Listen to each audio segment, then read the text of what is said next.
Its waist extends out into two lumps with very small, light blue, jointless, and digitless legs. It sounds like a horror monster. Why is it so specifically described? Yeah. Its eyes have black sclera and white pupils with two pink dots for highlights that make its pupils vaguely resemble cartoon hearts. There we go. That's cute. Hey, yeah, that's more accurate. We brought it back home at the end. You're tuned into the GOCast podcast, your one-stop shop for updates, news, tips, and community in the world of Pokemon Go. Thank you for listening.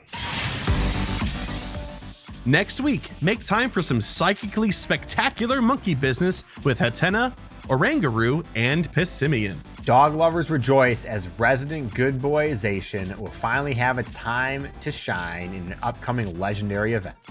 And more, much more, on this episode of GOCast.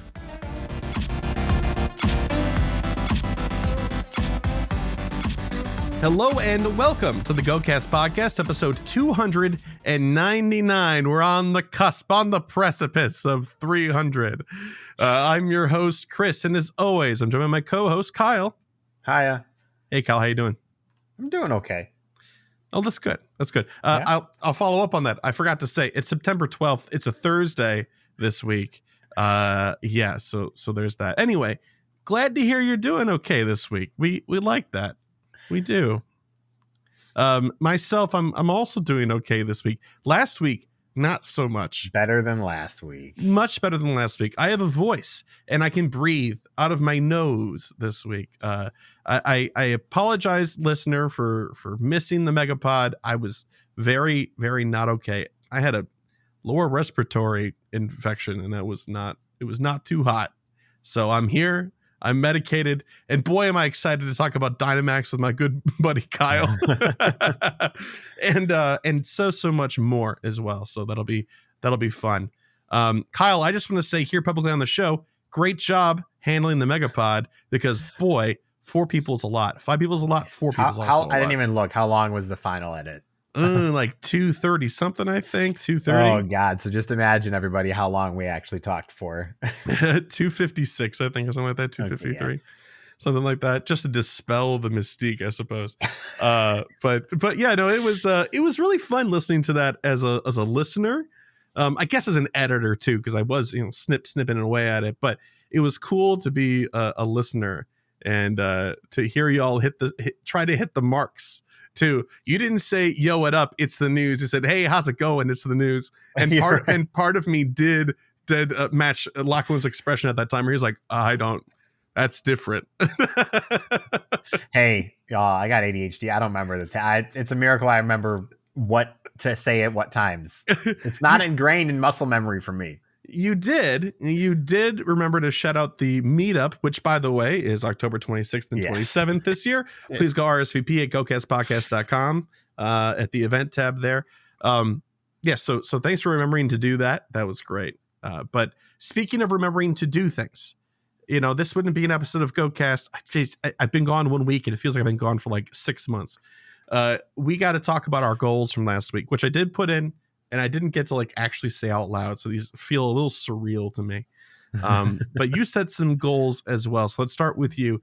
Since last week, you wanted to get 500,000 experience. Did you manage that?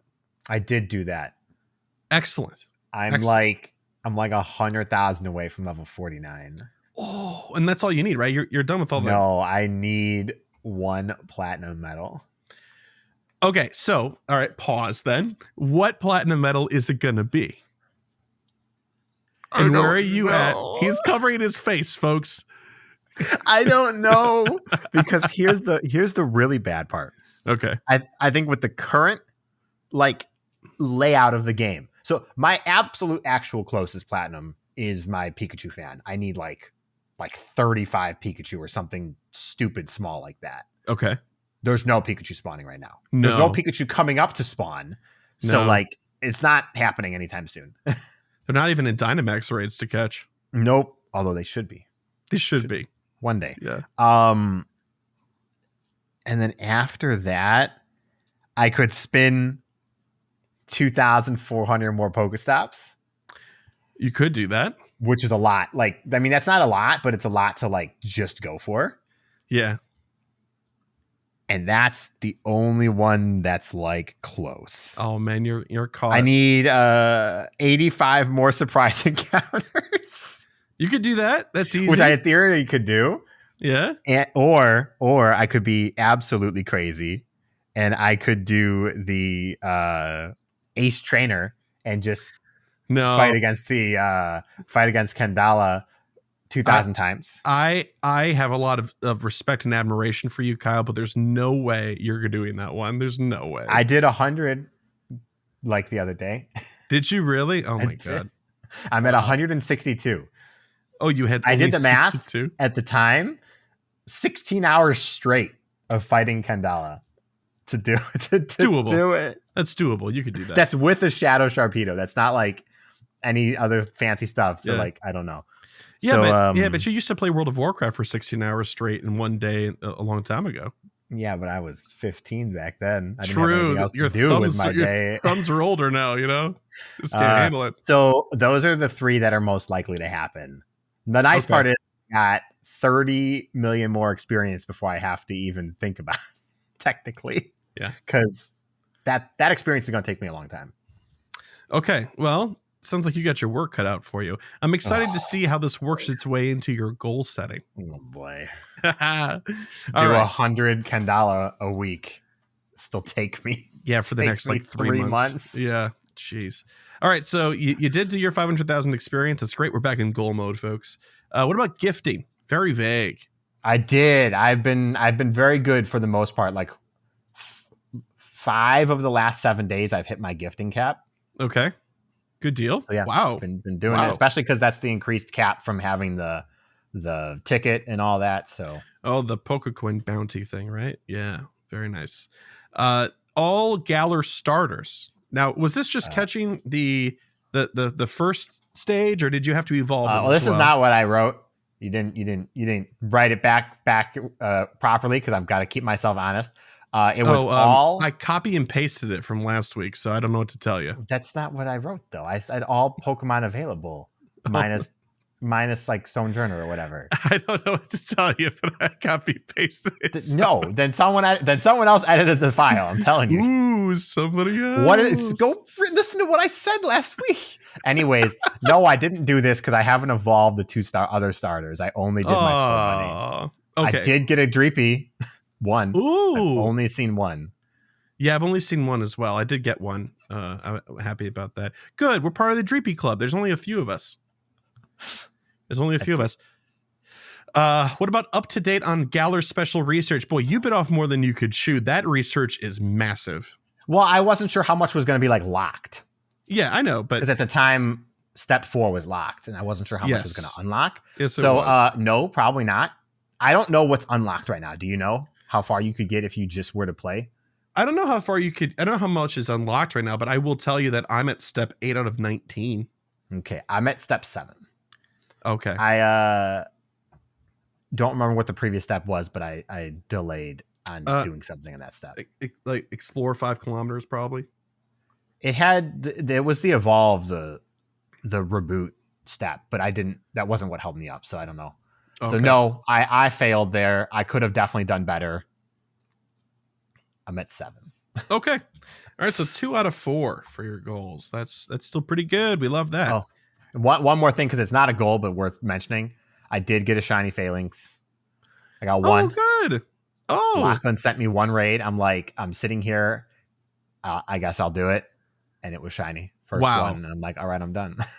That's some Lachlan just like my magic. word here last year. Yeah. Oh man. One and done. We love that. Well, congrats. It's a cool looking shiny. I wasn't expecting the coloration. Shiny. Yeah. For myself, speaking of Phalanx, 5 shiny Phalanx. I did do that. I did just that and then went home and took a nap. Shiny Wooloo or Squovit. No. And I'll be honest, like I tried, but I did not go hard. I checked everyone around me, and that was a lot. I probably checked 200 Wooloo and 200 Squovit respectively. But wow, it just didn't happen for me. Apparently I missed out though on the Wooloo Spotlight Hour. That everybody was getting their shinies from that. So bummer, I didn't. And then 50 eggs hatched. I did not, clearly, I was so sick I didn't even record the podcast. I was not doing so hot. So I only hatched 30 eggs last week, which is still okay, but not the 50. So 1 out of 3 for me. That means, Mr. Kyle, you're the winner this week. Good for you. No, well, hey, you still did one more thing than I did, I guess, if we wouldn't look at it like that. So yes, technically. Yeah. Correct. So that's it for goals and getting us set here for episode 299. Oh man. Yeah, we got a lot of stuff to talk about. So I see no reason to delay anymore. Let's hop into the news. Yo, what up? It's the news. Okay, so the first thing we're going to talk about here is this go big with Dynamax thing. It's a small thing, it's hardly even worth mentioning. Not true. Brand new feature, lots of stuff to talk about. And then we have a bunch of other events to talk about after this. Like we have Psychic Spectacular. We got the Legendary Heroes event to talk about. There's a new research day. Lots of cool stuff. But I think first and foremost, it is good to lead with the elephant in the room. There are the elephant-sized Pokemon in the room. This Dynamax and the Max Battles feature. So just a quick little, just some real basic facts about Dynamax first before we get started here, because as usual, the communication was a little hit or miss with this sort of stuff. People were very confused about the pre-gaming event that we had last week, where you could collect max particles and start leveling up max Pokemon if you got them from the research, but you could not actually do max battles themselves. Now, that was outlined clearly in some places, but for the average player, especially if you look at the news things that pop up and you're like, oh, cool news, and you hit the X button right away, it was not immediately obvious to you what was going on, right? Now that's fine. Max battles are out. The whole thing is out. That's cool. But anyway, let's talk about some basic facts here. Dynamax Pokemon, we're just going to read a couple of the bullet points off of the larger blog post, which, as always, will be linked in our show notes, but only the ones that are kind of important, all right? Dynamax is a phenomenon that causes Pokemon to appear much larger, surrounded by a mysterious red glow and swirling clouds overhead. So it's not really a form change either. Yeah. It's not. That will be Gigantamax in the future, but even still, it is a temporary state of being, not a permanent form change. And the way that it is used within this subsystem of max battling is very narrow, I think is a good word to use. Not in a, take it as you will. We'll get to that. Pokemon with the ability to Dynamax can be encountered, battled, and caught through max battles.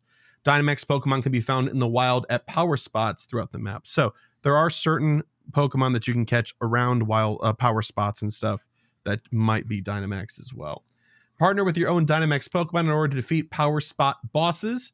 These are the big Pokemon you're seeing at these power spots. Those are the power spot bosses. You can go and it costs 250 points to max points or whatever the case. Particles? Max particles. That's what they are. There you go. Particles. MP. That's the word. Magic points if you're from Final Fantasy. MP.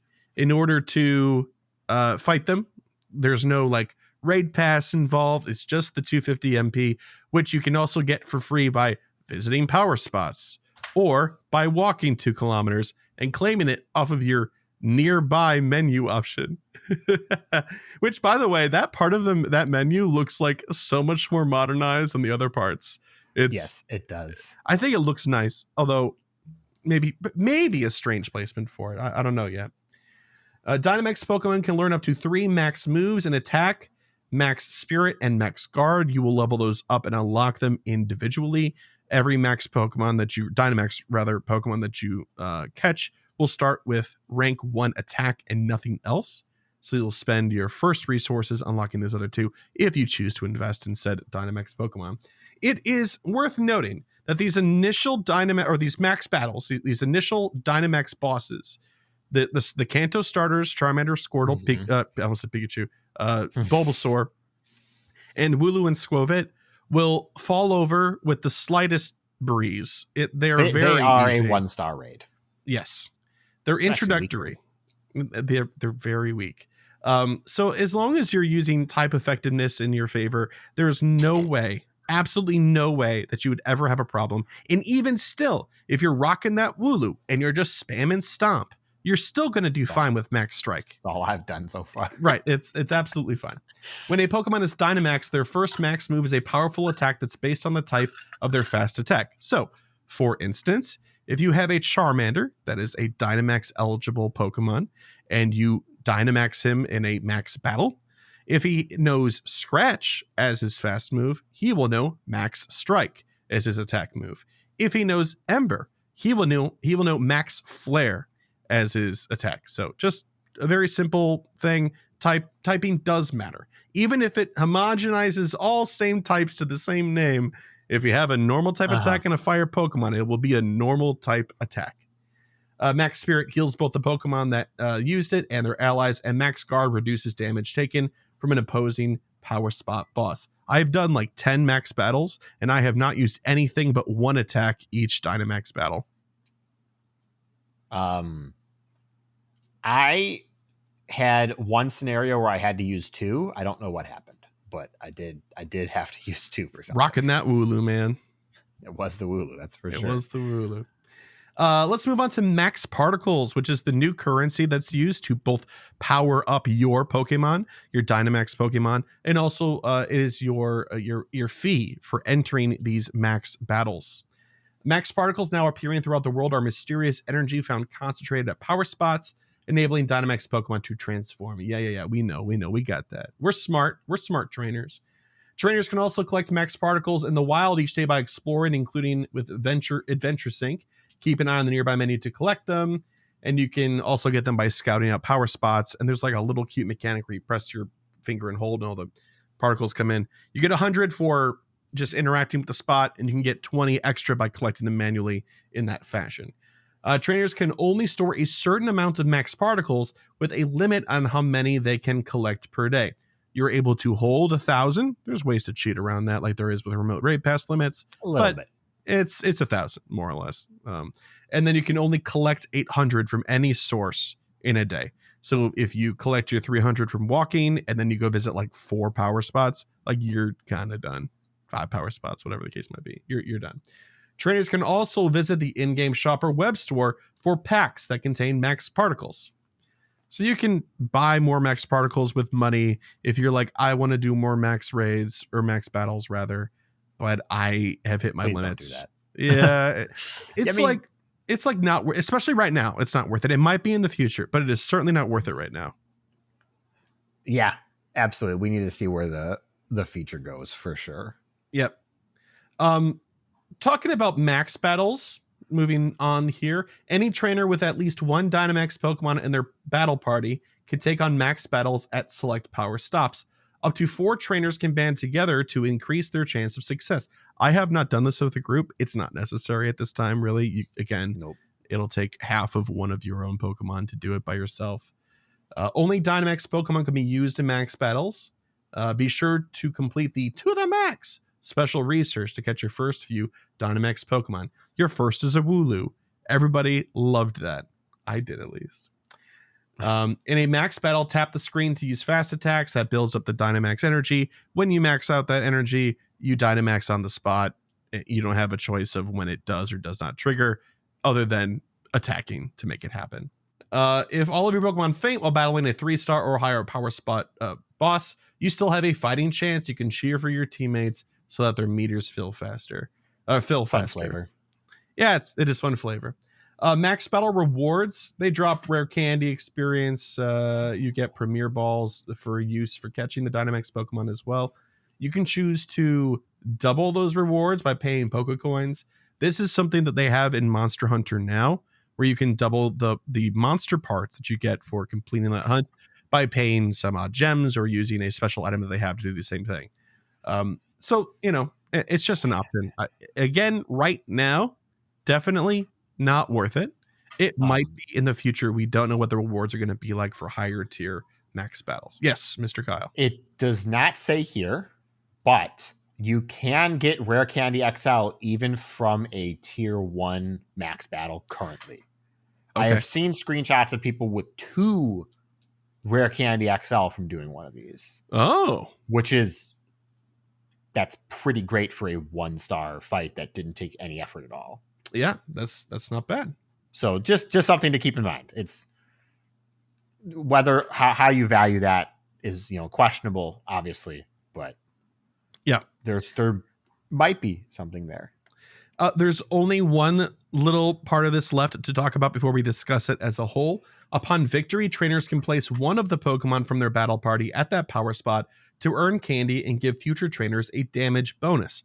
Rewards are sent to trainers upon their Pokemon's return from the power spot, which happens either after they assist in enough max battles or after a power spot closes. You can also recall them manually if you so choose, which is nice. They should do that to the gym system, just saying. The more Pokemon that are placed in the power spot, the bigger the attack bonus for other trainers taking on the power spot boss. Plus, more Pokemon placed in the power spot may also increase the chances of a wild encounter around the power spot. And you can tell that it is from that power spot. When you click on that Pokemon, it will have an icon in the same place that like the incense icon is, things like that. It'll have the power spot icon, which you'll see on your Dynamax Pokemon if you leave them. It's that same like kind of like a nail looking icon. Yeah. Trainers can only station a limited number of Pokemon at power spots, and each power spot can contain a limited number of Pokemon total from different trainers. This is basic stuff. Yeah, I think it's like 20 or something like that. Not a lot if you are in a populated area. Yep, it's not a lot. And then after you encounter the power spot boss, you have a chance to catch it.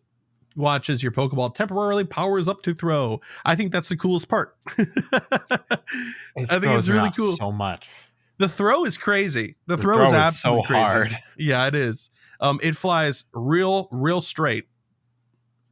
Really straight. So if you're like us and you're cranking it bottom left to top right, it's like I just never hang hit out. the circles. I have not hit the circle basically at all. Yeah, it's just gonna hang out. All right, so that's a very, very 10,000 foot view of this entire thing. But I think generally speaking, from a system standpoint, that's pretty much it. So Kyle, would you like to start off by sharing your experience with this feature overall? And if you want to start talking about some of the discourse we've seen online as well, please feel free. This is the discussion zone now. Well, I mean, it's been about a week now, roughly. Yeah. Maybe a little bit less since the actual battles themselves started. I've had a good time. I've enjoyed what's there right now.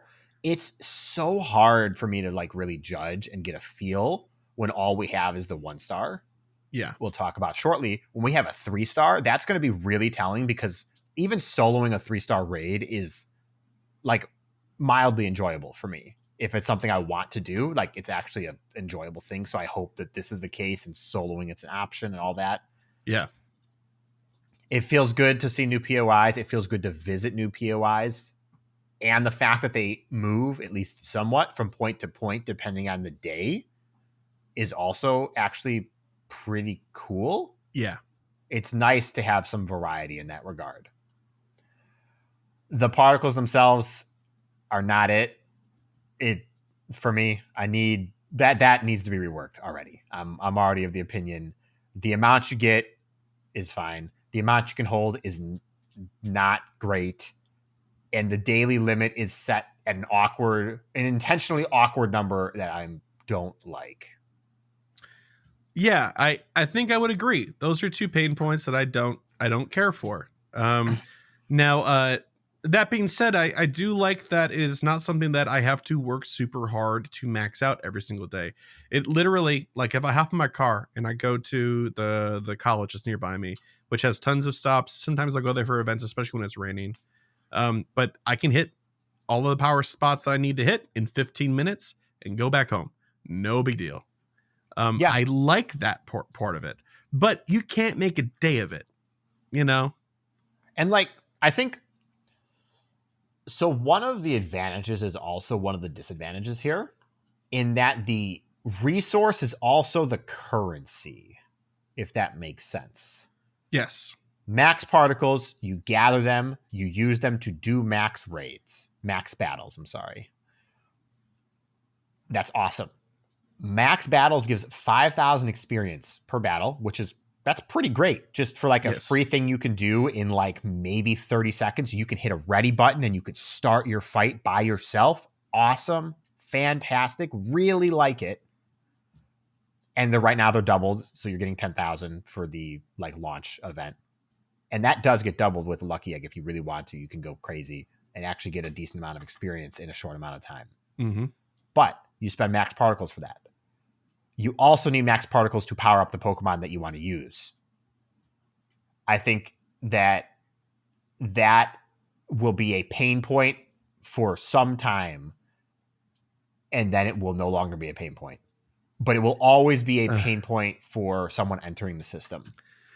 Yeah, and especially for established Pokemon players. I was on It's Super Effective this past week, or I guess this week is when it came out, and we had a discussion about this. And one of the things that I think really stood out to me was that Steve was also saying the same thing, right? About the limit is a bummer, right? And the daily limit is kind of I wish it wasn't like this. But the reason that it feels that way is because it is counter to the way that we've been taught to play this game in every other subsystem up until now. We've been taught to hoard and amass as much of a particular resource as possible, or at least have been allowed to, right? And so the culture of how this game is played is kind of that, right? Like a big number go up. Like one of my goals this week is again to hit the 24 million Stardust in hand, right? Like I don't need 24 million to do anything. I don't even need 1 million to do anything. I need like 400,000 to max something out, right? But it's something that you're allowed to do if you put the time into, right? And so this feels a little dissonant because it is a massive departure from that mindset. You know, it is a spend as you go, but not too much, and now you're done in 15 minutes thing, which again, is not necessarily bad. But if your initial knee-jerk reaction is what you're describing, I think you're completely valid, you know? I'm gonna counter by you saying it's not bad about why I think it's bad, at least in the context of now this conversation. All right. I think one of Pokemon Go's greatest features, especially among mobile games and stuff like that, is you can play for as long as you want. If you want to open your game, spin a stop, catch a Pokemon, and close the game, you have technically only missed out on, 2 things for that whole day that is tied to the day: your daily field research stamp and your free raid pass, which you can do tomorrow technically. But you can go out and you can play for 6 hours. Yeah. And that's really good because Pokemon Go requires an investment. Like Pokemon Go is a crazy successful casual game in that regard. But even from a casual perspective, you got to get up, you got to go outside, you got to go walk. And you're like, oh no, you got to walk. I'm not saying it's bad to walk, but you have to go out and do that. You find yourself 15 minutes from the house with nothing else to do, and now you have to walk back still. Yeah. Or, you were walking around a park and now you're out of what you were there to do. And I think that feels bad because the game up until now has been rewarding you for putting in the more time. So I think that's right. But the thing that I think that makes it acceptable, or it will be more acceptable in the long run, is that Dynamax and max battles doesn't affect any other portion of the game. It is its own sideshow. Correct. So the other part of it is still preserved, and there's nothing has been taken away from your ability to go play for 6 hours the basic gameplay in the way that you have been, because there is no interaction, there is no overlap between these subsystems. I mean, that you could argue whether that's a positive or a negative, but I think it makes it better. I don't know if it's good. And I can see an argument for, again, like you're saying, the frustration in and of itself is one thing. Whether it's not bad, if it's still frustrating, that's still not a good thing. All right. So counterpoint, hypothetical counterpoint. Okay. Let's just say in 2 months, we get a 5-star max battle. Okay. The 5-star max battle takes 1,000 max particles to do. Does that feel bad? I think that feels bad. If it's 800, does that still feel bad? No, I don't think so. I think it does. because then that means that the only thing you can interact with for that feature for the whole day is that one battle. Yeah. And then if that runs from you, okay. Well, hopefully it doesn't. I mean, but if I'm going to talk about it from a realistic perspective, for a lot of people who do 5-star raids, yeah, you can throw 15 excellent curveball throws and not get it. But I'm just saying, worst case scenario, how do you feel when the system doesn't go right? I mean, that's the risk that you incur from participating in the first place, I suppose, right? But I think this just came to me now. I think this is smart in a way that we're not really thinking too far ahead on, is that limiting how much you can interact with this feature also keeps it exciting. You're not going to just like, oh, I did 50 max battles yesterday, like I'm kind of burnt out now for the rest of the month. You can't do 50 max battles in a day. You can do like 4, and they were bad IV Wooloos, so you'll try again because you're trying. But you're trying to get a good IV Wooloo next time, right? I guess my counterpoint though is not how many max battles you can do, because I get it. You want to limit it, especially because premium currency. That doesn't feel bad. Doing 4 per day would be awesome. Like, I wished the cap was just 1,000. Let me gather all 1,000 in one day. That'd be fine. Yeah. Instead of giving me this awkward number you're deliberately making feel uncomfortable so that maybe someone feels tempted to buy the packs or something like that. Yeah. But the part that I mentioned at the start here is the currency is also the resource. And so you need 5,000, 4,000 particles to max out a Pokemon right now. Oh yeah, it's like all 400 per level for level 1, 600 for level 2, and then 800 or something like that for level 3. Not to mention a rather steep XL candy cost for level 2 and 3. Yes.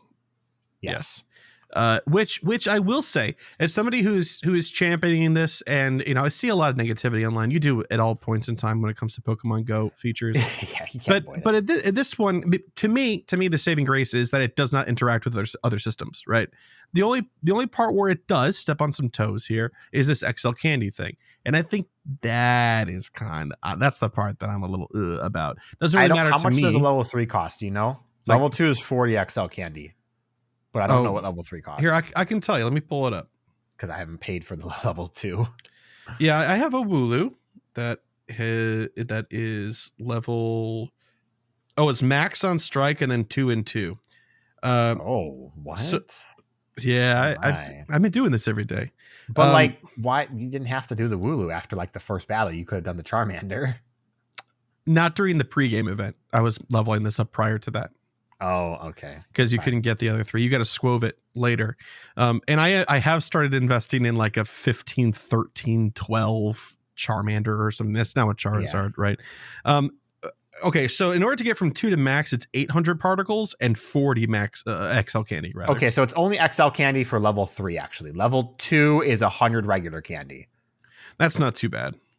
That's not... So this is not the worst thing in the world. See, this is where I don't want to talk about this part because I don't know how difficult this content is. I think once we get more things, we can talk about the cost of this. Because if taking a Charizard with Blast Burn, which actually wouldn't actually make a lot of sense to even have Blast Burn, a Charizard that has Max Flare to level 3 lets you solo a 5-star versus level 2 where you need 3 people.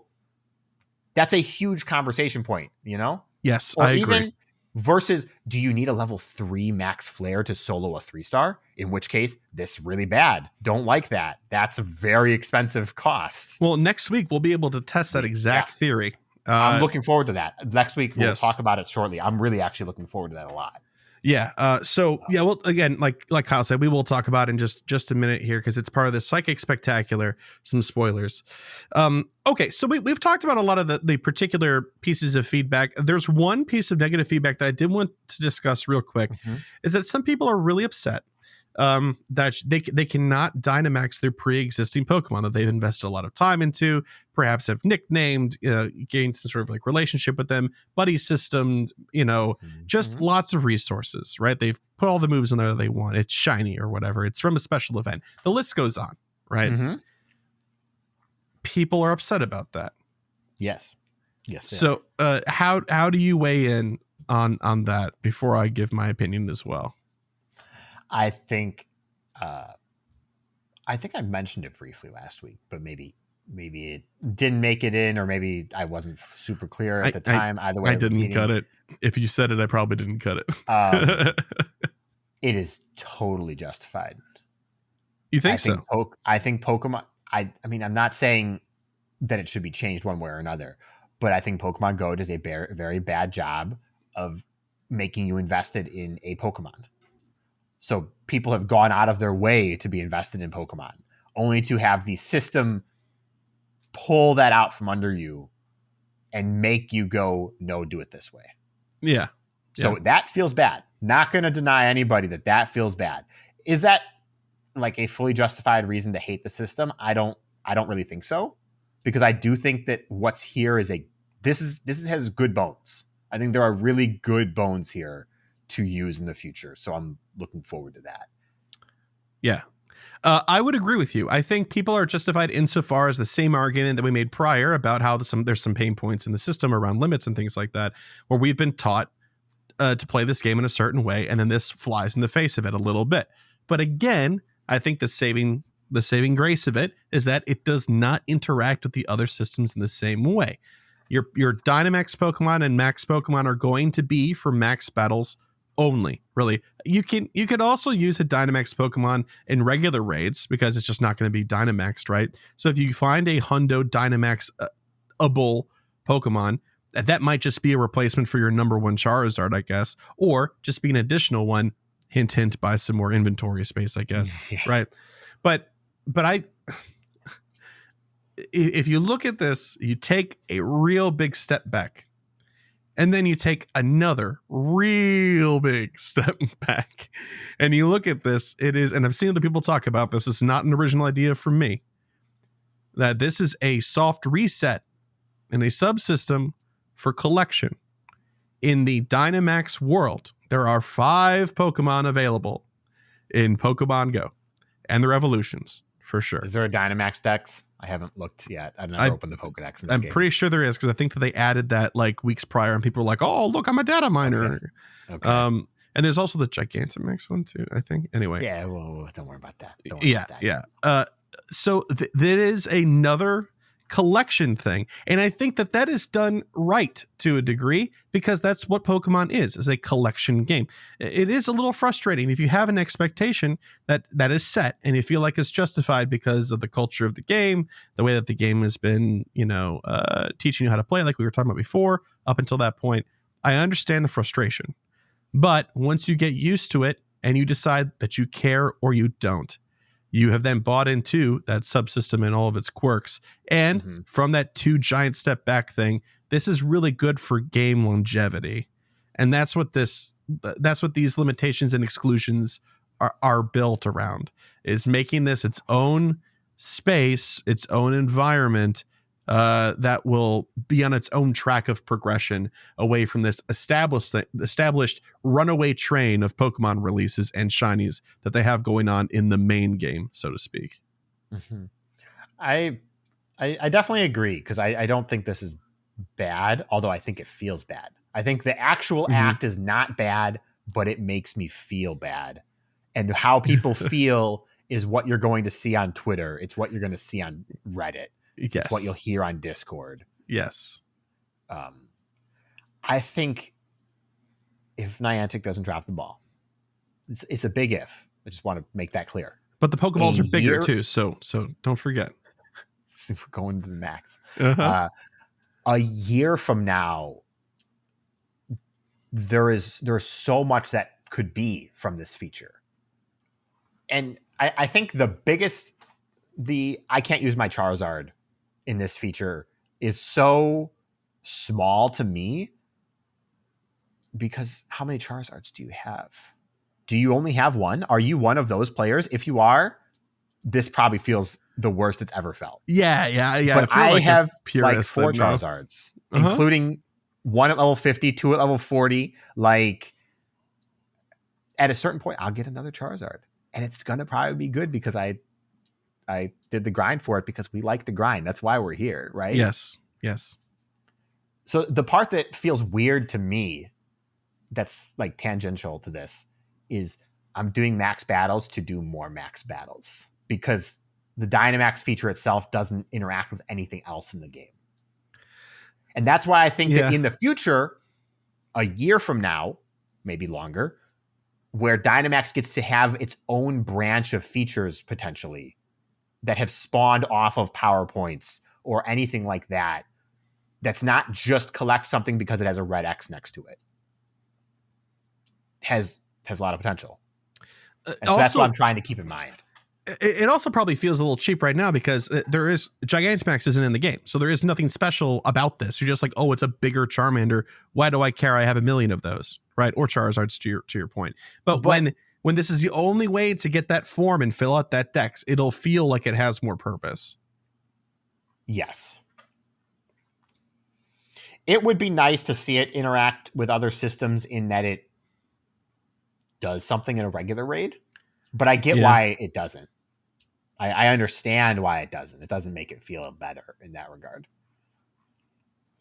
So my biggest but is elite TMs and elite moves or legacy moves. Okay. Feels bad.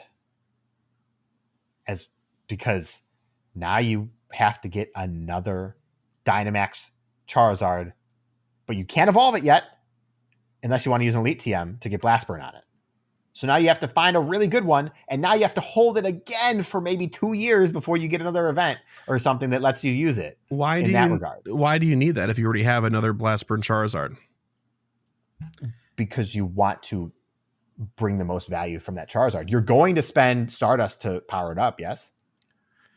Do you only want to use this Pokemon in max raids? In which case, it feels rough spending resources you could have spent in PvP or for regular raids, depending on what kind of player you are. If you are a newer player, why would you ever power up another Charizard than the Dynamax one? But you don't have access to the elite move anyways. But I feel like that's a value proposition you have to assess for yourself, right? Like this Dynamax stuff is self-contained, and that's a blessing and a curse. That if you want to participate in that and go for things that you think are or are not worth it, that's up to the individual player, right? So if you're like, I need to prioritize my PvP team and building out some stuff first before I spend my resources over here, it's kind of the same as we've had before between PvP outfitting and raiding.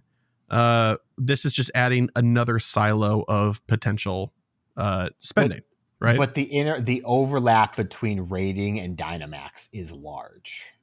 Is it though? Because raiding also feeds into a PvP situation for Master League and stuff for the legendaries, also farming resources.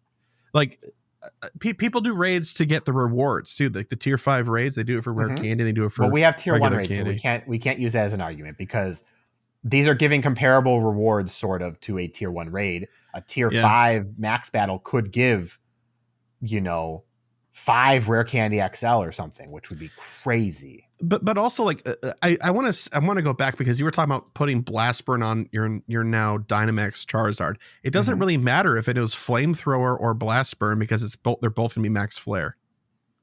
Well, it's your fast move, so it doesn't actually matter anyways. Right. But there you go. Right. Fire Spin. Either way. But the point of the matter is though, the Pokemon can be used outside of Dynamax. Yeah, but if what you're describing is probably from somebody who has already spent their elite TMs and other resources powering up a regular Charizard. They can just hold on to 2.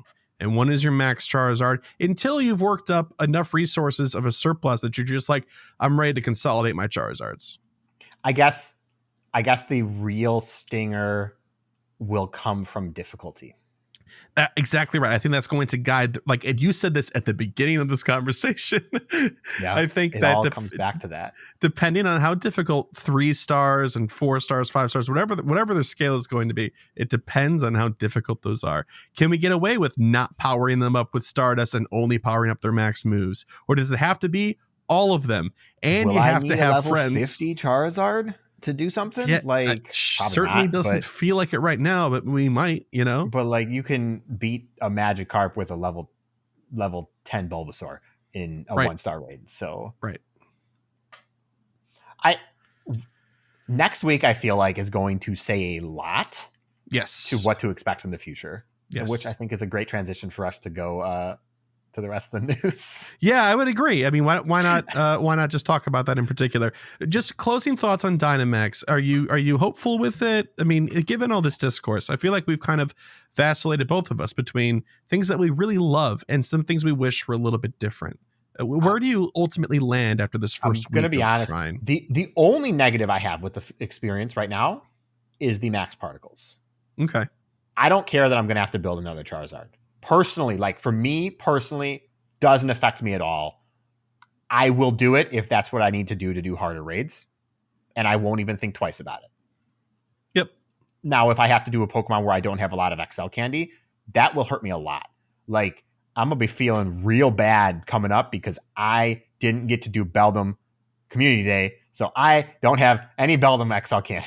Yeah. I spent it all. Yeah. So that's really bad for me. That is kind of a bummer. I do want to say real quick that it was a masterful move for them to had Wooloo Spotlight Hour right before the pregame thing came out. So if you participated, you would have tons to transfer for XL candies, and hopefully you didn't spend them maxing out a Dubwool for raids, because why would you have done that? But it was good. That was good on them. But to circle back, I think there's a lot really good here. Like I genuinely want to go out and do my daily worth of max battles, if nothing because the fact that they give me like 10,000 experience for like 30 seconds of work, which is just cool. Yeah. And the Pokemon that are in it right now don't mean anything to me, and I know that those are going to change, so it doesn't make me, I don't have to think about that too much. Yeah. I got a decent Charmander and a decent Bulbasaur, and I have tried 5 times for a Squirtle, and they've all been bad. Oh, all of mine are horrendous. They're all so bad. Yeah. Anyway, I think my final takeaways. Are you finished on your conclusion? Yeah, I'm good.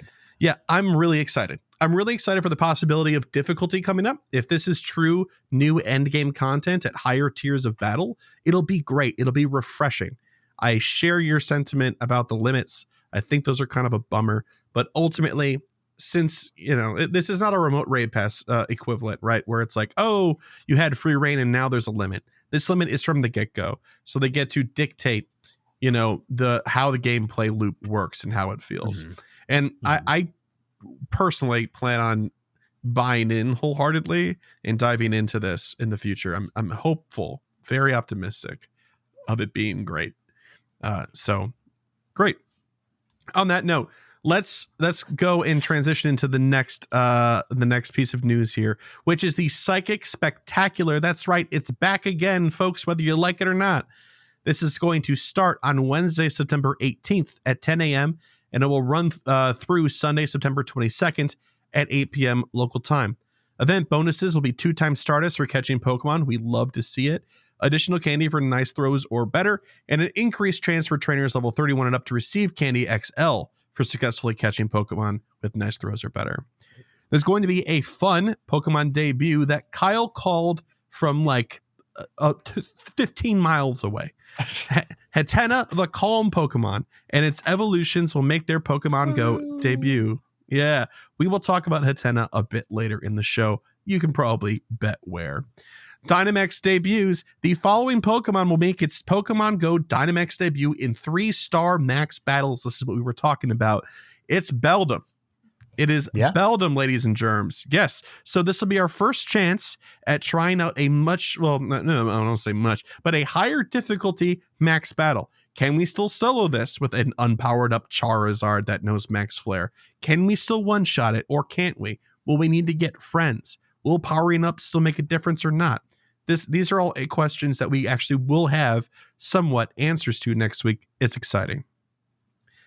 That's awesome. Wild encounters, though, generally speaking, for the event, will include Ralts, Spoink, Gothita, Solosis, LGM, Spritzy, Swirlix, Inkay, Morlul, and Hattena.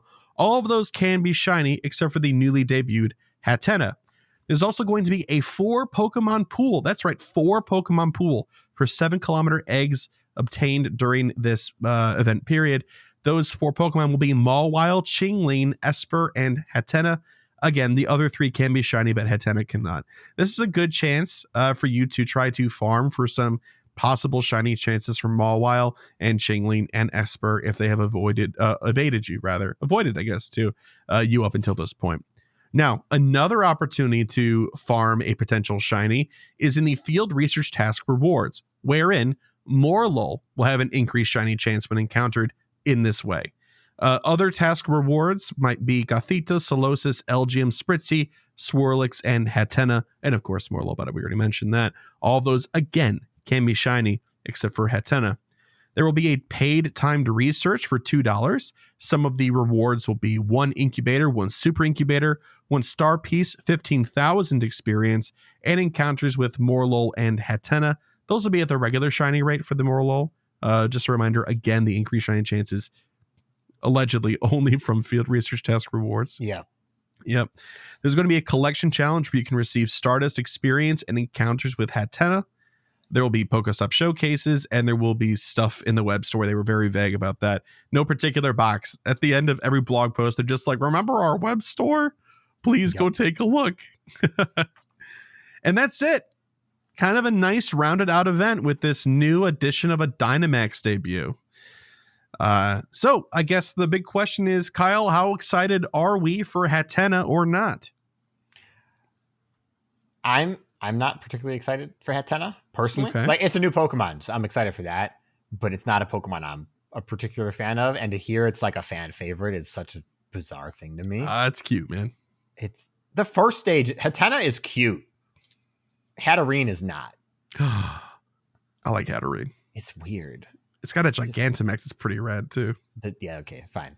I mean, literally the most exciting thing for this is that Beldum will be in max battles for me. I'm really looking forward to that for the whole event. So, not Inkay in the wild. No, I've already got like 5 shinies. I even made a Great League one that's not super good, but it's under 1,500. So like, yeah. Well, Malamar. I was about to say, is it Malamar? Yeah. What about Morlul shinies? Are you up to date? Do you have a full family or no? No, absolutely not. I would like Morlul, but I don't think I'm going to chase research tasks because I don't like trying to find one specific research task that gives me my reward. Yeah. Whenever an event is like, all of these are your research tasks, just go spin. Awesome. Super into it. Anytime on community day where I know if I get a Pokemon encounter, it's the Pokemon, love it. But if like it's a field research that gives 1 of 3, I'm out. Toss it. Unless it's like catch 5 Pokemon, I don't particularly like the RNG aspect of it for the chase for me personally. Yeah, that's fair. But there are some people that live and die by this though too. Oh, absolutely. This is their favorite absolutely. thing. It's just not for me. Yeah. Especially when there's 7, 8 Pokemon here. Yeah, that's what I was going to say. I think it's 7. I think that's fair. Yeah. And I do wish, if I were to give one piece of feedback, I do wish it was like maybe 4 or 5 total. So 4 would be pretty great. Yeah, that actually, more or less you're going to see Morlul. That'd be cool. They could also make the Morlul task very common or very uncommon. And if it's very common, that'll be fine too. That's fine. But like, that's why I don't like it, because now if you don't live in a community that calls out research, the chore, I put chore in quotes, of going to stop just to check for research tasks is not very fun, because you get one you don't want. Now you got to throw it out. Oh no, your plus spun one while you were trying to throw it out. Okay, so now you can't use your plus, but the plus is half the way I catch Pokemon. Like it just interrupts the flow of playing for me. Yeah, that's fair. A little bit of a priority shift if this is something that you care about. Yeah. But if not, there are some other ways to get different Pokemon. But if you're looking for that Morlul shiny, then it looks like you might just have to shore up your play style a bit to do the research task hunting. Yeah. Overall, I think this is a pretty good looking Psychic Spectacular. I think the wild spawns are fine. I love that there's so many shiny available. The debut of Hattena is fun. The Dynamax debut of Beldum is very exciting. I think, I'm actually looking forward to this. I mean, I look at this and I say it's a psychic event, and I'm not saying that like to mock it. That is only a positive. It looks like what I would expect. The introduction of a new max battle is really cool right now. Yeah. I think in 8 months where the text reads Dynamax debut Staravia in Dynamax or Max battles, that will probably be slightly less exciting. I hope that they put out groups for seasons of less exciting Pokemon, like categories or something. And then they do this where they're like, hey, Beldum is like Deece. Like people are excited about Beldum on the regular. That this is cool, you know. Yeah. It'll probably have rotations like raids do currently, where you know, these are all in the 5-star. This is the 5-star raid. Here are all of your 3 stars for the month. And then in October, it will change and so on. And some will stay, obviously, because they're popular, and some will go to create artificial scarsity. Yeah. Game economy, Kyle. Game economy. You got to make sure game economy is good. All right. Speaking of game economy, I think it's good if we move on to the next thing here, because this is kind of a little bit of a lesson in that. Hey, Oranguru and Passimian Research Day. That's a cool pairing. I like to see that, especially after we've just all gotten Orangurus from GoFest, right? But not Passimian. So it is exciting for at least one thing there. But let's see if there's more to it. This will be on Sunday, September 22nd from 2 to 5 p.m. local time. The featured Pokemon will be, you guessed it, Oranguru and Passimian. There will also be wild encounters. That will be Mankey, Apom, Slackoth, Chimchar, and Grookey. All can be shiny, save our new Grookey gang, Grookey. There will be a paid timed research for 2 US or equivalent in your, pricing in your currency. And there will be more encounters with the Oranguru and Passimian in there. This is pretty cut and dry for research days. You love them or you don't. But I think the exciting part is to look at the pairing of the 2 Pokemon, Oranguru and Passimian. I just kind of make a joke that we all had the Oranguru from other events, but maybe you don't. Yeah. Maybe you don't. I know a lot of people that didn't get it, and the Passimian shiny would be cool to get. So, gosh, Kyle, I don't even know what follow-up question to ask you. This is a research day. It is what it is. Yep. I mean, I won't get to play it because it's on a Sunday. The wild spawns are uninspired, but they're monkeys. They are monkeys. Thematically, they work. Yeah. I think Oranguru and Passimian are good to have a research day because outside of the event, they are not exciting, and that is fair. Yeah, but I think this is what you do with those Pokemon in that tier. Little events like this, put 2 of them together, boom. How much are you going to shiny chase Oranguru when it's out for an event? That kind of weights it. Some people might be a lot because it doesn't show up in events a lot. Some people might be like, it doesn't show up in events a lot, so I don't want to chase it each time. So I think they're a good choice. It's a good pair to put in Research Day, even if the Pokemon themselves are not very exciting. I also think that having a monkey themed event and having wild encounters that match it and stuff, even if the individual Pokemon are not that exciting, it's fun. That's a fun 3-hour event to do. You're like, oh, look, monkey Pokemon, isn't this great? If this was a week-long event, I'd feel a little bit differently about it. But because it's just a 3-hour, the research day, hey, that's cool. And who doesn't love a research day? It's a good time. But there's not much else to say about it, unfortunately. So yeah, mark your calendars. You either really want those shinies or you don't, and it's okay to not go do it. It's okay. Yeah, like every other event. Yeah. If it's not something that will bring you joy, don't do it. But they're monkeys. They probably will. But if it does bring you joy, it's great. It's great. I hope you get a lot of shiny Passimian and Oranguru. I'll tell you what, Kyle, my joy is entirely hinged on whether or not I get a Passimian or not. All right. Well, if you go do it, you got to get another one from me because I can't go do it, or I would to get a single. If I was able to play this day, which I can't because I start work at noon, I would go until I got one Passimian and then I would stop. Yeah. Yeah. That's understood. Yep. I get that. That's fair. All right. Well, let's talk about our last new event here. Legendary Heroes. When is this? This is going to start Thursday, September 26th at 10 a.m. and it will run through Tuesday, October 1st at 8 p.m. local time. Event bonuses are special trades will require 50% less Stardust, and Coughing will be able to evolve into Galarian Wheezing. That's cool. We like that. Timed research, sword path or shield path. Trainers will be able to access free branching timed research that awards items, XP, Stardust, and encounters with event-themed Pokemon that are determined by which path you pick. The path you choose will also determine which collection challenge you have and which Pokemon will be attracted to incense for the duration of the event. Here are the 2 separate incense pools. Incense encounters, sword path. If you choose a sword path, here's what the pool will be. Seedot, Scraggy, Gothita, Dino, Swirlix, and Passimian. In case you missed it, I guess, for research day.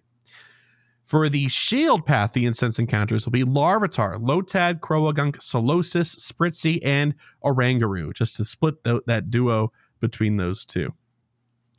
So yeah, kind of up to you on which path you think sounds more exciting and which Pokemon you'd like to chase for that period of time.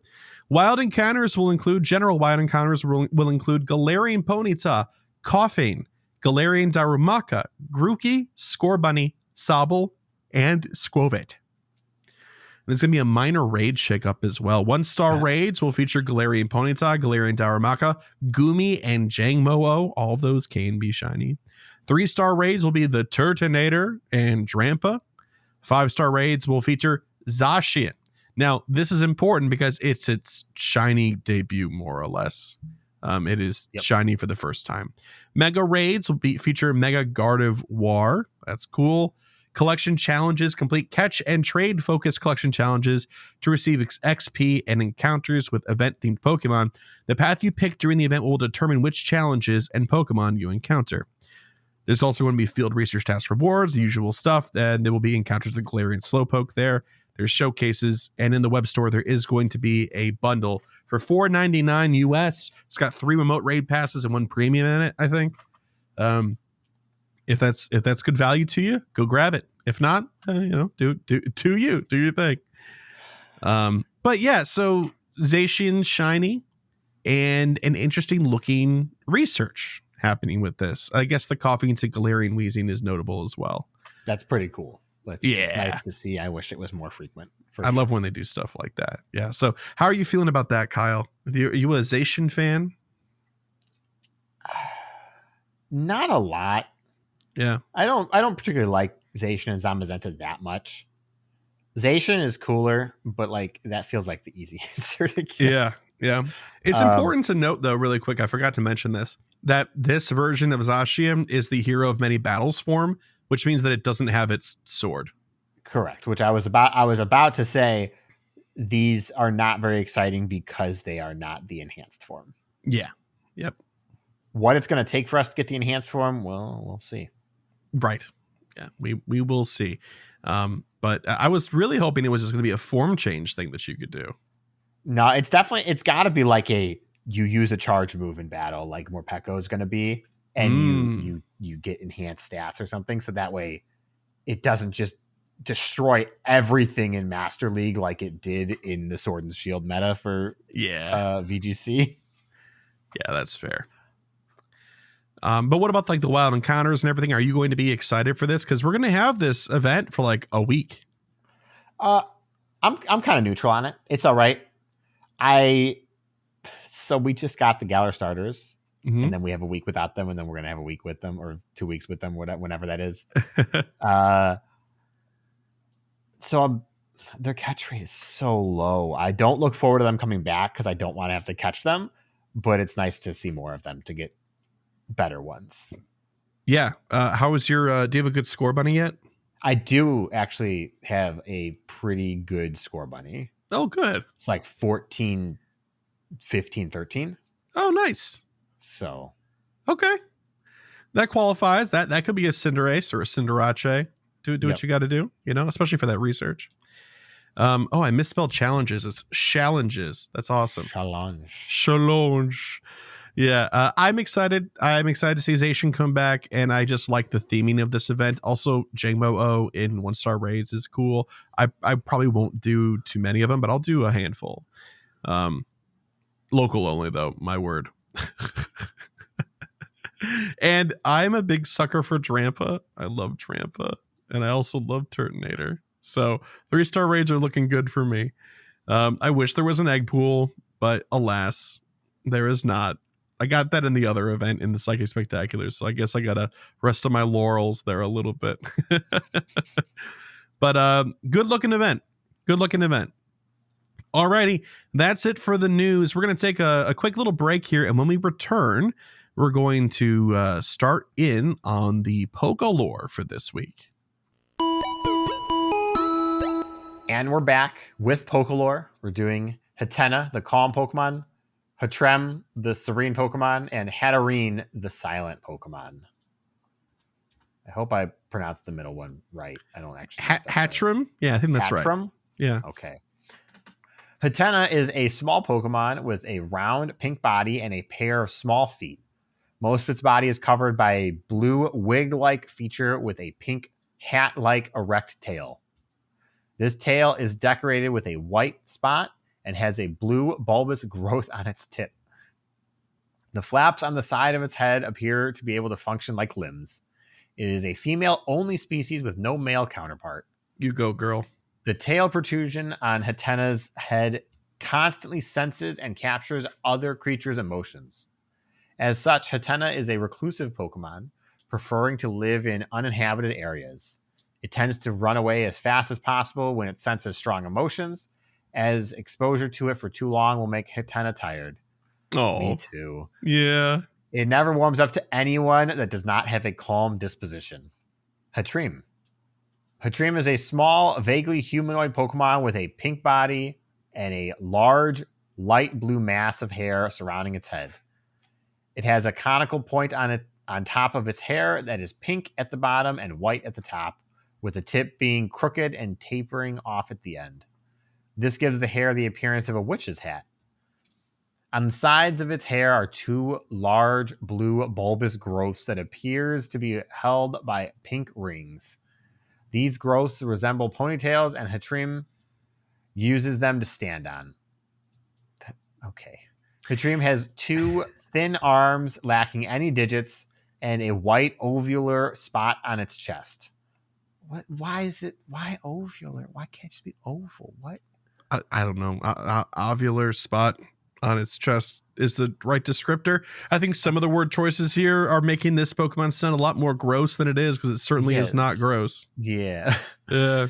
This is done intentional by somebody. Its waist extends out into two lumps with very small, light blue, jointless, and digitless legs. It sounds like a horror monster. Why is it so specifically described? Yeah. Its eyes have black sclera and white pupils with two pink dots for highlights that make its pupils vaguely resemble cartoon hearts. There we go. That's cute. Hey, yeah, that's more accurate. We brought it back home at the end. Makes use of its ponytails as hands, pummeling its foes with them. One blow from these ponytails would knock out a professional boxer. That's right. There it is. Hatrem perceives strong emotions, including positive ones, as if they're really loud noises. Thus, Hatrem will violently silence anything nearby expressing or feeling strong emotions. That does not sound like the serene Pokemon to me. No, that sounds a little unhinged. Hatterene is a small humanoid Pokemon with a thin... Hang on, no. Hatterene's not small, right? What? It is. It'll describe it, but the body of it, its body is like at the top. It is not. It's a trench coat situation. Oh my goodness! Oh my gosh! Yeah. Hatterene is a small humanoid Pokemon with a thin white body. Its head is round and has a small mouth, narrow black eyes with white pupils, and two elliptical pink markings over each of its eyes, resembling eyelashes or eyebrows. It has extremely long, layered, symmetrical hair, far longer than its body is tall.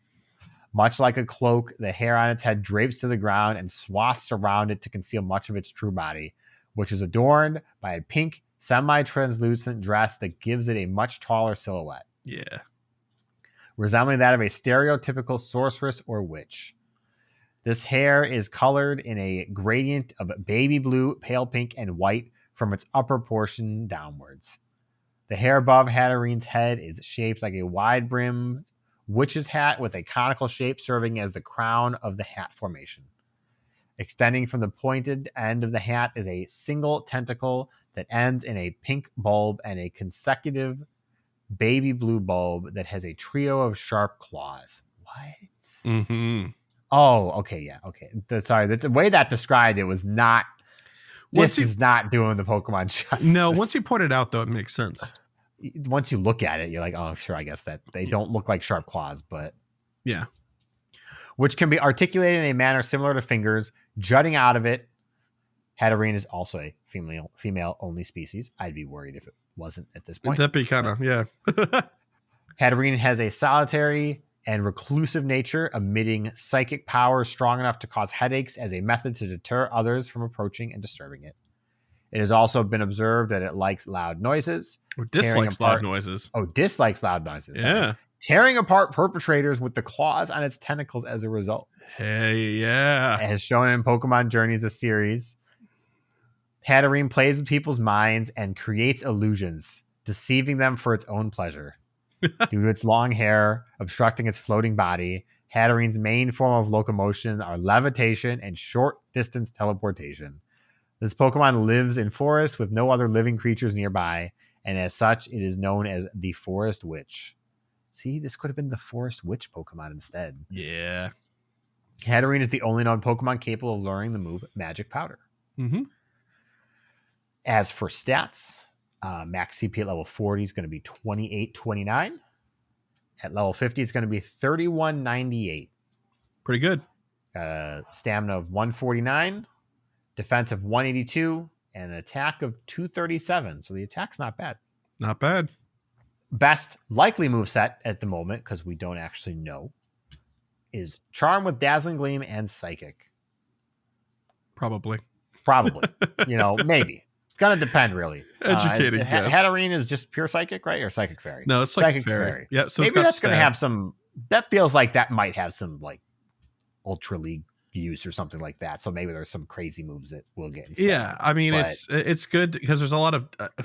from what I remember, and my understanding is very out of date, but there's a lot of, like, dark sampling in meta, right? So, like, it would be cool to have a Psychic type that has some defense against that, you know?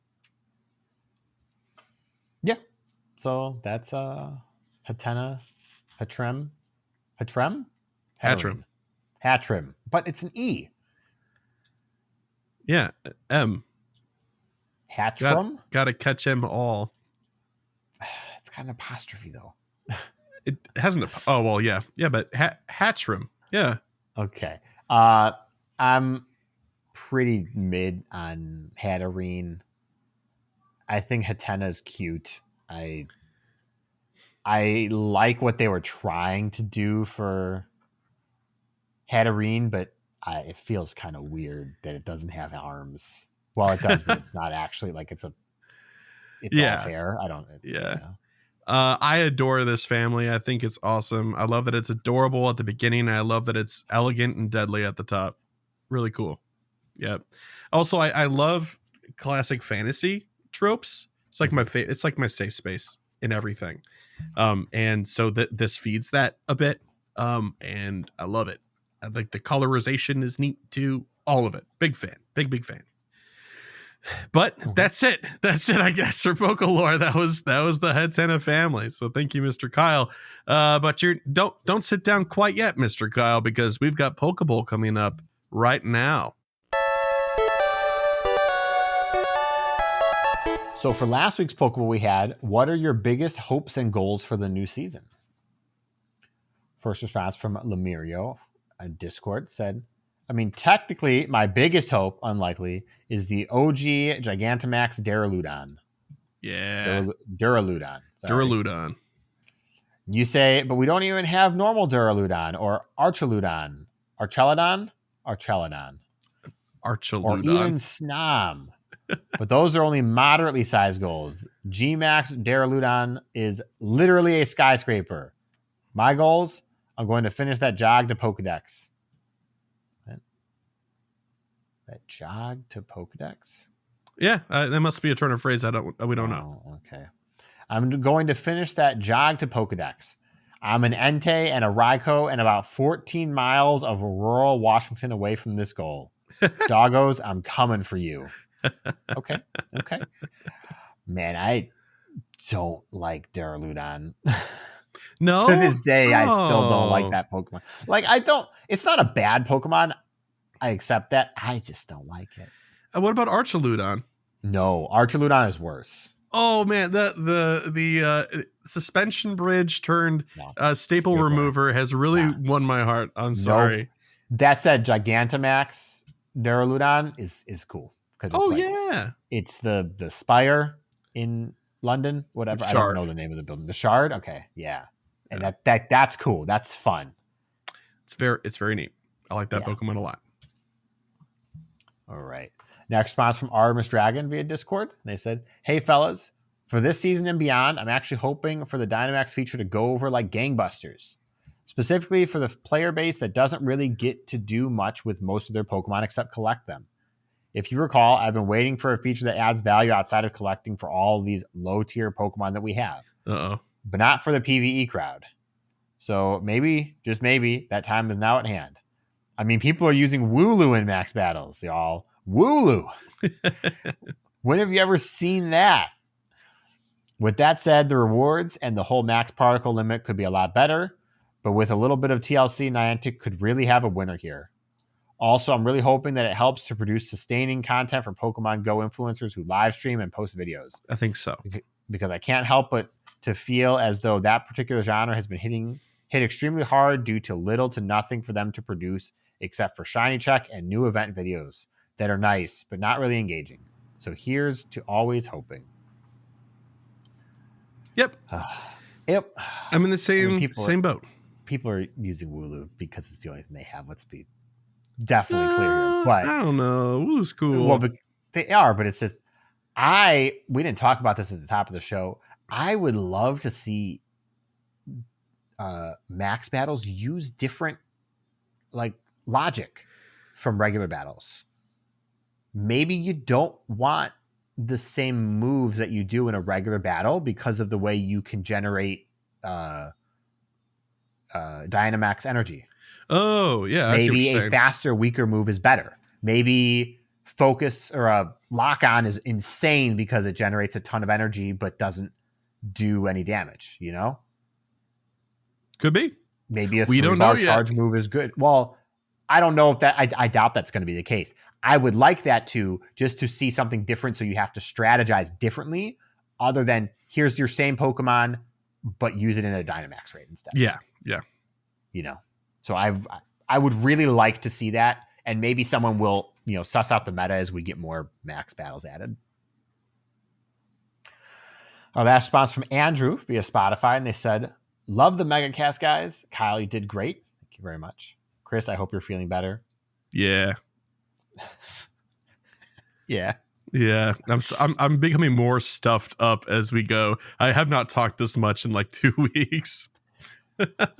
My hope for this season is that I finally get my first Shundo, and also it's a usable one. Shiny vibes all right. Nice. Yep. Good hopes and goals. Good hope. This week's PokéPoll is: How has your experience been with the new Max Battles and Dynamax feature? I think Chris and I have shared our how ours has gone pretty sufficiently, but yes, we have. I don't think we need to rehash that. I think we had an entire 45-minute discussion about it at the beginning of the show. Yep. So yeah, dear listeners, please respond to this week's PokéPoll question, which is about how your experience has been with Max Battles and the Dynamax feature. We'd love to hear any and all feedback, especially, I guess, after more stuff comes out next week. I guess it kind of depends on when we record, because if we record on Tuesday, then it'll be before the event starts. But if I can beg, borrow, and steal Kyle's time on Thursday, then it'll have been a day after. We'll see where the chips fall, I suppose. Yeah. We don't know how the week is going to look. But we'd like to hear what your experience is one way or the other. It does not matter how much you have or have not done it. Please send us your thoughts. We'd love it. You can answer the question when it's posted on the patron exclusive Discord. If you're a patron member of ours, we have an entire channel dedicated to it. If you're listening on Spotify, you can reply to this episode directly, and we'll take that as a response as well. If you're watching on YouTube, hello YouTube, how are you doing? Nice to see you. Well, you to see us. You please respond as a comment to the video with your response that we'll take from there. If you'd like to respond on X, we'll post it there from our @GOCast Podcast account. I've also been posting it on Threads @GOCast Podcast over there. And then last but not least, you can send it to us via an email at mail@gocastpodcast.com, or you could call in and leave us a voicemail to 262-586-7717. And speaking of those two avenues of communication, Mr. Kyle, I know this has been a long show. Can you help reorient the ship? Where are we going? It's time for emails. That's right. And a couple of voicemails. This first voicemail is going to be from Dark Angel. Hey guys, this is Dark Angel calling in for the first time. We'll see how this goes. First off, I'll answer your PokéPoll. Some of my hopes. This one's more of a general hope. Is a mechanic to stack items like lucky eggs and star pieces without it, going back to the menu, having to scroll down, and all that. Another hope, Giratina or O. Would prefer O because I don't have a shiny of that. But I need those Giratina candies all the same, and Giratina is one of my favorites. Anyway, another one is a good Litwick, possibly, if there is any sort of Litwick spawns. I do have a 97 Chandelure, but always helps to have more, and plus the candies, As for a goal, I would like to be consistent, make a consistent effort in GBL. I never really, once I tried to do it, and I just wound up falling out of it every time. That's all I got for the season goals, really. How are y'all doing? We're doing great. Lachlan and DeFi, I liked your background. What you got going in the backgrounds in the video. You got the Pokemon merch up. Yeah. Also like what DeFi said about the Lucky Dex collecting. I like that idea, and I might adopt that. Nice. With that being said, thank y'all for what you do and all that, and as everyone says, shiny vibes. All right. Thank you so much for that. Hey, we got good news for you. While you can't go and put an entire stack of lucky eggs or incense on at once, there is a little trick that you can do that will help you avoid going back to the menu. On your right-hand side of your screen, you'll see the timer and the icon. If you have a lucky egg going and it's going right, it's got like 22 minutes left on or whatever, you can tap that icon and it'll let you use another egg right from there. So you just take a tap and a swipe, which is real nice. That's been around for a little while. I definitely completely forgot it was a thing until GoFest Global. Oh, I didn't even remember during New York. I remembered or was reminded at Global. And I was like, well, this was whoops. Yeah, so that exists. Yeah, that's for sure. We'll have to make sure we let Lachlan and DeFi know that you liked their backgrounds with their merch. Good deal. And the Lucky Dex thing, hey, good on you. Not for me, but good on you. Yeah, no, thank you. But thank you very much for the voicemail, Dark Angel. Nice to hear from you. You nailed your first one. Good job. Our next voicemail is from Sarah Amanda. Hey GoCast, it's Sarah Amanda here. So I just wanted to vent real quick about the Max Out event field research, because it is the absolute worst in the history of Go. So, I like to fill up on field research because I can target Pokemon I want. So I'm like, I want shiny Squobits. I want to do those tasks. That might give me one. Well, all those tasks have to do with collecting particles from these power spots. Yeah. And there's a limit to how many particles you can collect per day. So in less than an hour. I'm done. Like, I can't do any more of these tasks. And so it's like, okay, great. I guess I'll just close Go for the rest of the day, because, I mean, it's not like the spawns are super exciting or anything, and I just wanted to do these tasks, and I can't anymore.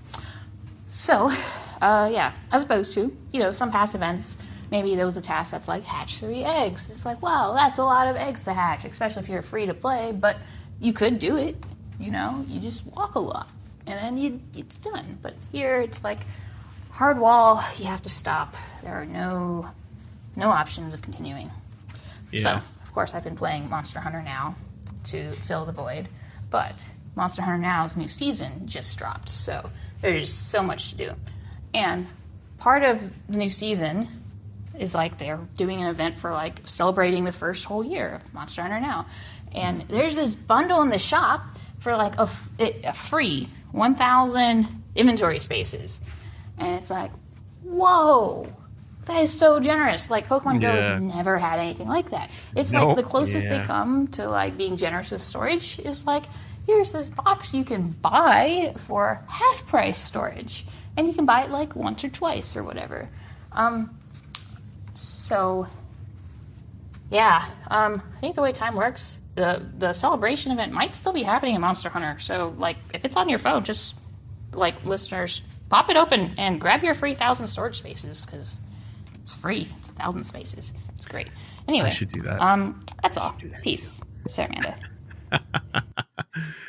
Sarah Amanda, we feel you on all those points. Yeah, the field research task things, that's a bummer. Yeah. Boy, oh boy. Yeah, but hey, game economy, right? Am I right? Game economy. Am I right? All right. Thank you very much for the voicemail. Nice to hear from you, Sarah Amanda, as always. Okay, we've got a few voicemails as well before we wrap up the episode here. This first one is from Jason. And they said, "Morning, gents. Been listening to the pod off and on for over a year, and I find myself listening as you release them, waiting with bated breath because I love the content, including the news. Keep it up. Love it. So my question, I know that Niantic likes to drop friendship events where you open a gift and jump 2 days of friendship up with a friend. Is there any rhyme or reason for when Niantic does that? It feels like once a quarter. As an avid trader, and even more importantly, 750,000 experience from level 50, Ooh. I really like and need these events. As for the question of the week, I'm very motivated as a collector of Pokemon. I love shinies. However, as level 49, I feel like I'm an every third event shiny getter. Is that a word? Getter, catcher, haha, makes sense. All of those make sense. I won't catch a shiny for 2 events, and on the 3rd event, I go out and I catch 3. Weird, but been playing since 2016. You see patterns in the game. For me, at least every 3rd event is for me. Thanks. Any insight on friendship? Much appreciated. Love what you do and all the shiny luck in the world, Jason. Yeah, they used to be more predictable about these sorts of events, but I think it is kind of like once a quarter or so.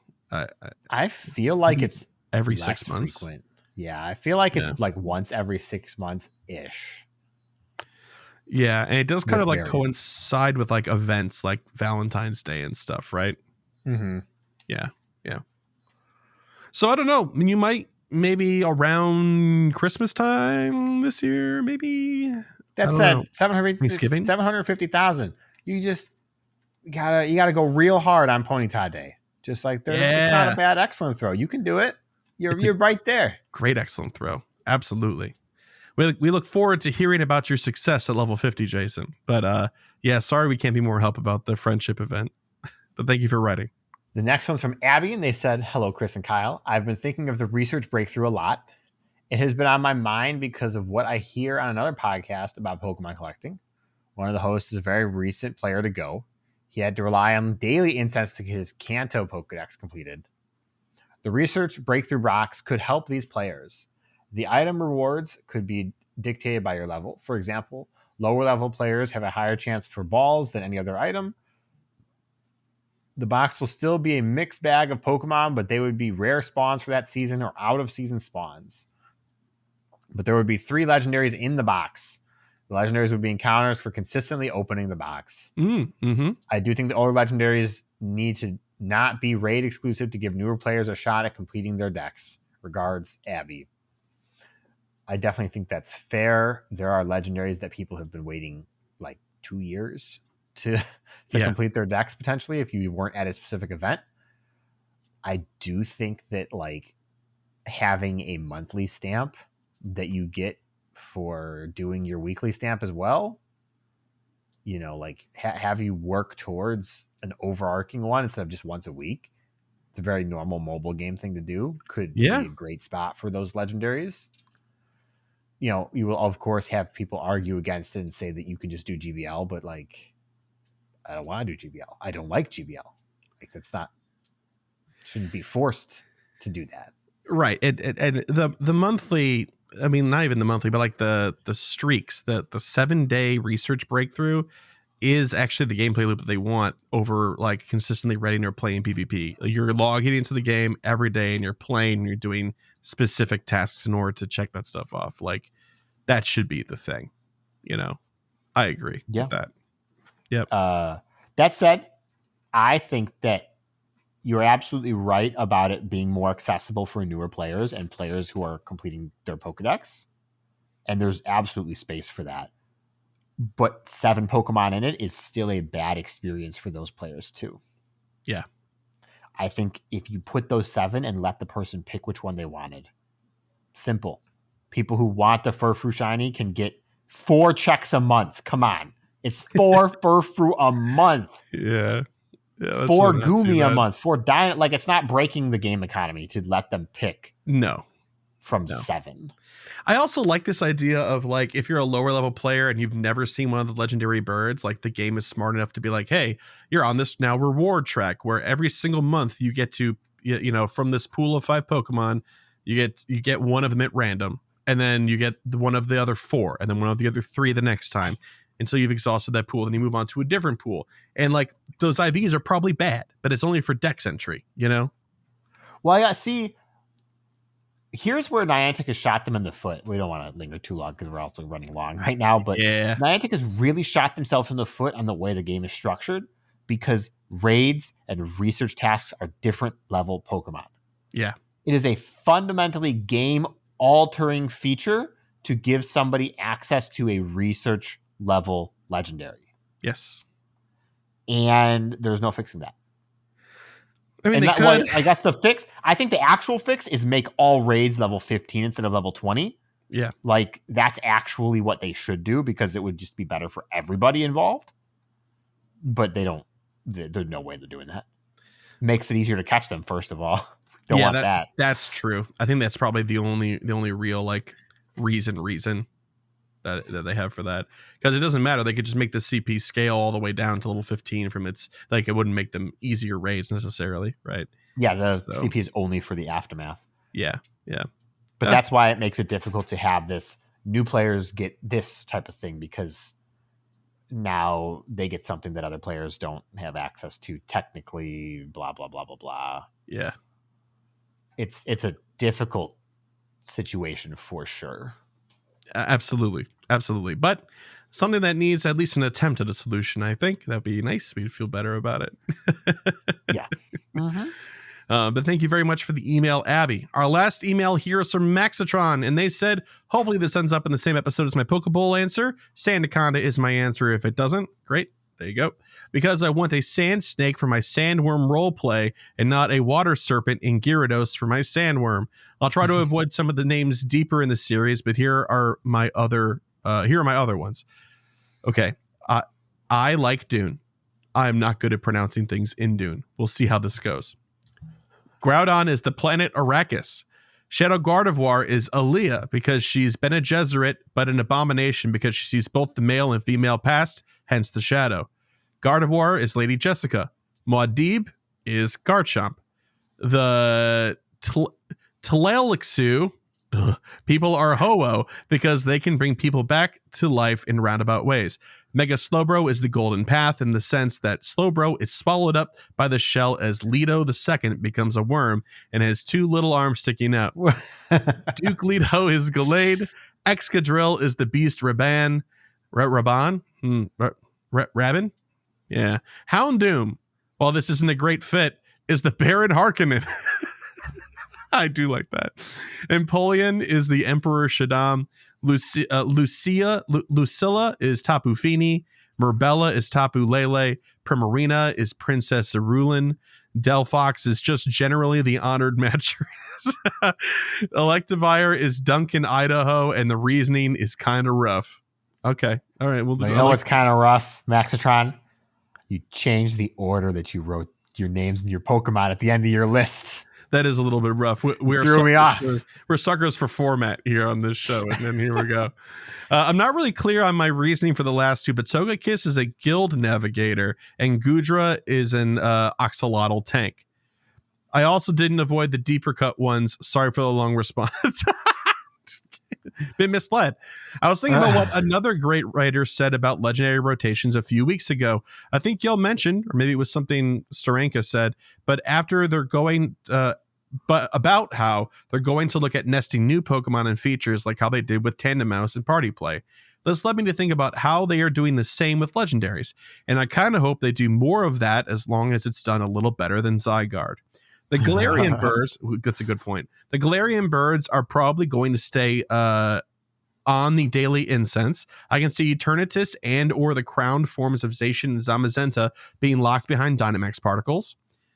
Maybe, except that Zacian and Zamazenta can't Dynamax in the main series games. That's the only reason I push back. Their kind of gimmick. Eternatus, absolutely, but I don't know. I guess that's a Go Fest. Eternatus is a Go Fest Pokemon. Yeah, I think Hoopa as an elite raid with the hyperspace hole effect around the gym after defeating it is a great idea, but very poorly executed. I'd love to see some sort of tie-in with AR, but I think the technology they want isn't there for it yet. Maybe something like looking around an AR to spot and decipher an unknown code that gives you random or gives you rainbow and silver feathers that MacGuffin you into their respective legendary encounters. Food for thought, certainly.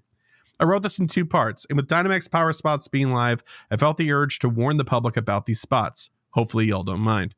Many of these new power spots would not fly as Pokestops or gyms.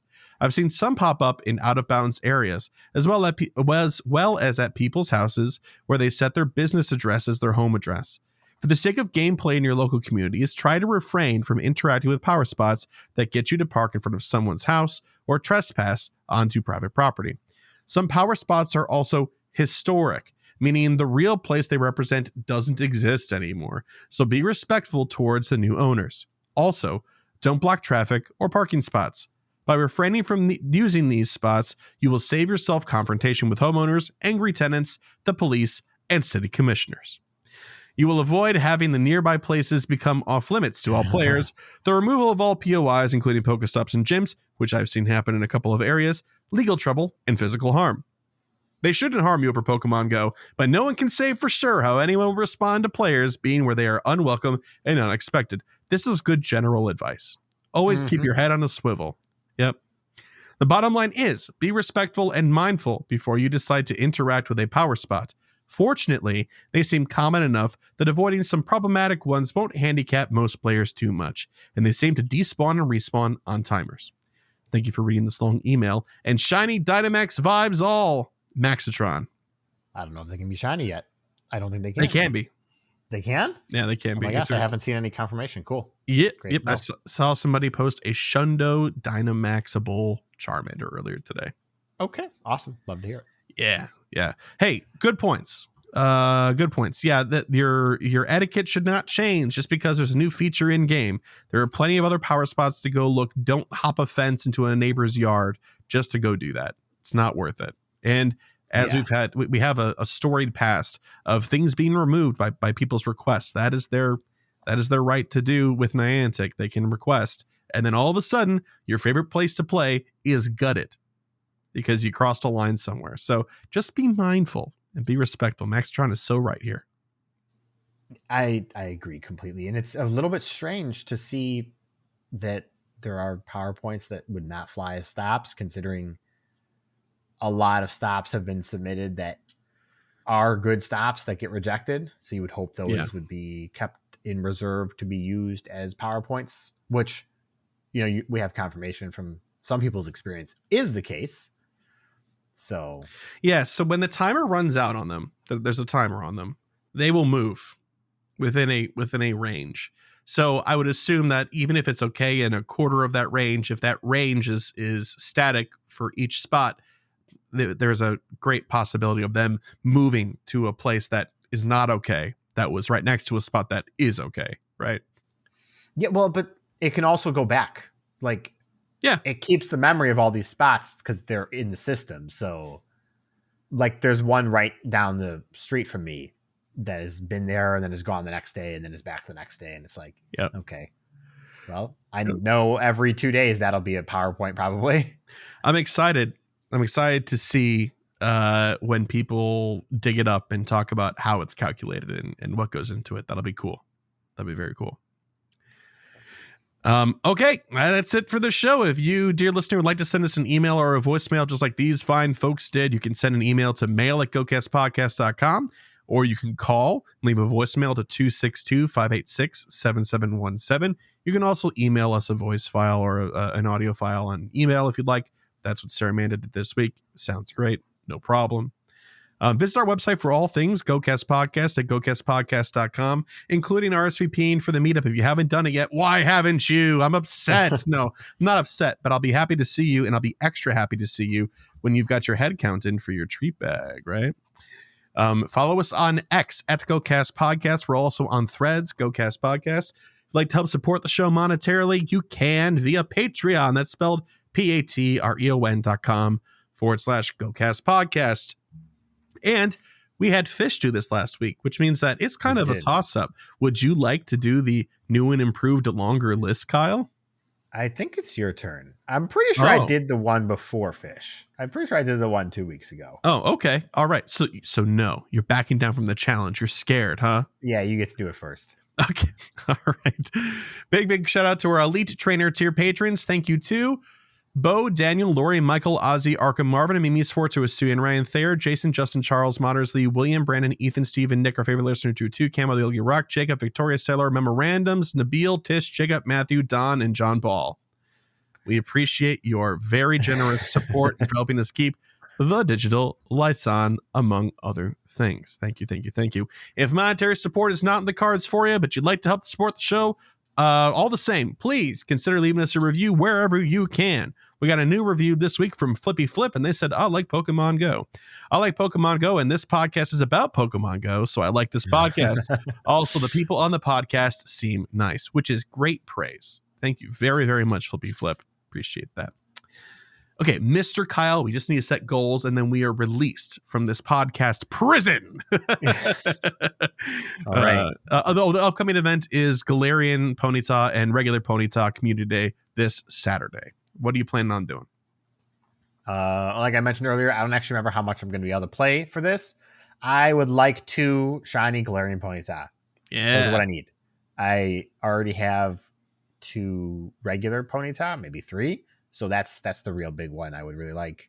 350,000 experience, and I want to do more max battles. Want to make sure I'm doing that, collecting the particles, and yeah. All right. Alrighty, Roo. For myself, I'm also going to be busy halfway through Ponyta Community Day. That's when my guild is going to be doing their normal raid run on Nerebar Palace in World of Warcraft. So I'm going to be busy. That was English.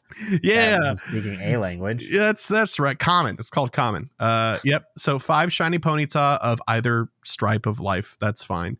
50 eggs hatched and 24 million Stardust on hand. I'm 250,000 away. So hopefully I play some and then I'm able to get some more on Community Day for like the hour and a half I'm going to be able to play it.